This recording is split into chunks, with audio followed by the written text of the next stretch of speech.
Hold the shim with the ramp going down and the notch on top. Insert it in the small gap along the right side of the first wheel. The shim must be on the black line along the top of the wheels. While maintaining light, even pressure on the shim, begin slowly turning the wheel using a fingernail or a flat piece of steel. Be sure to pause on each number. When the correct number for the first wheel is found, the shim will move inward dramatically. Write down the number as it may move during the decoding of the remaining wheels. Now add 6 to the number shown and turn to the new number, or simply turn the dial 6 times. Repeat the process for the remaining 3 wheels. Once mastered, this process will take less than 1 minute to decode all 4 wheels. As you're decoding the lock, you will feel bumps on the spindle.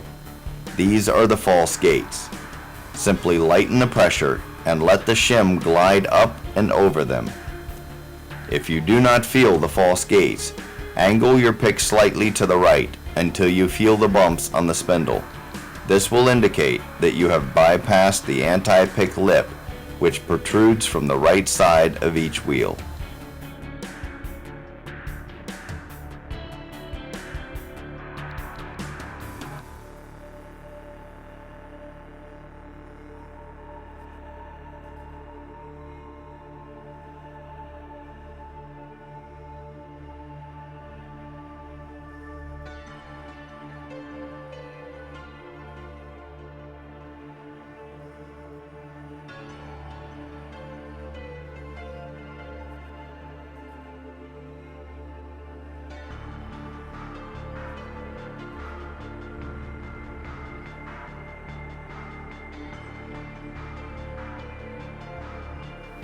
Once all 4 wheels are decoded, pull hard on the shackle and the Master M175 will open.